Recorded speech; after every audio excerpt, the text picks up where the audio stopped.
Updates from the ministries, departments, and agencies of the state government. Today, we bring you updates from the Greater Abia Development Authority. My name is Uche Emmanuel. I am an architect by training, and I'm currently the Director General, Greater Abia Development Authority. The authority was signed into law in December 21st, 2023 by His Excellency Alex Otti, OFR. Greater Abia Development Authority, or GADA as we know it, is made up of 5 local government areas. Thus, Osisioma, Eyimba, Ugunabo, Abia North and Abia South local government areas. GADA is tasked with the responsibilities of developing these 5 local government areas into a single urban conurbation with all the vestiges of a modern city. We are responsible for the physical development of the city. We are responsible for ease of doing business within the city. We are responsible for ensuring that the city becomes resilient to things like flood, traffic, and other constraints that cities go through as they try to grow and expand. When we came in on the 29th of May, 2023, we met a dysfunctional city that was adjudged to the dirtiest city in Nigeria. Abia was the refuse capital of the country. In his inaugural speech, His Excellency had promised to set up an agency that would be responsible for the development of Abia into an urban area that transcends the local government's boundaries. And that was why GADA was created. Today, Abia is one of the cleanest cities in the southeast. So far, even though there has been for over 20 years perennial flooding in Abia, so far there has been none.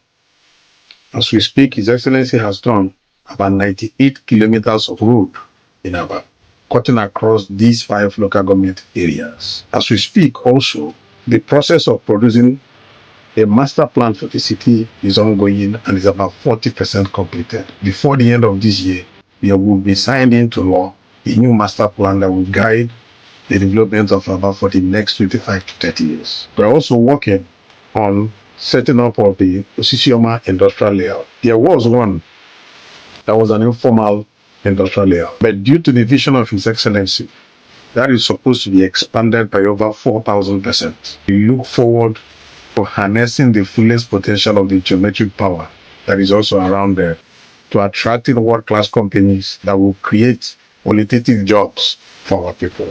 That is also part of what we're doing.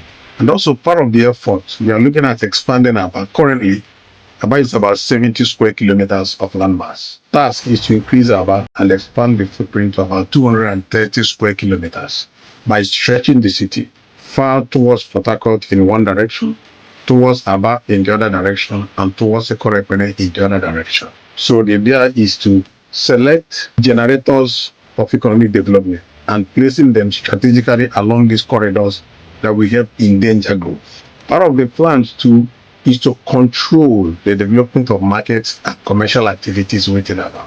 Part of that, we're making plans to develop an Eyimba building materials market that will consolidate all the building materials traders from tiles to electricals to pipes to rod in one place so that we can draw them out from the city center and place them at the periphery where they are better able to service customers from out of the state without necessarily attracting them to the city center. Part of that too, His Excellency has just, as you may recall, launched the groundbreaking of planet projects, transit-oriented urban facilities that would help organize transportation and logistics within the city.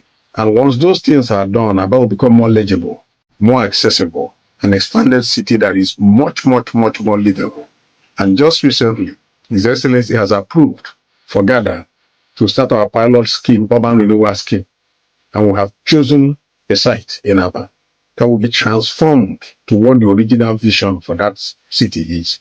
And once this experiment in urban renewal is done, people will be able to feel the city the way it was meant to be, and from there we can scale up in a way and manner that would make meaning to everyone, and then make everybody that's an Abia boy happy to come back to Abia. As you may also know, between now and the end of June, work would commence on the revitalization of Eyimba Hotel. So the plan is between now and sometime next year, we will be able to have added over 300 new hotel keys from known and global hotel brands. And by then we can receive visitors coming to the city with open arms. Governor-elect Otti committed to transparent and accountable governance.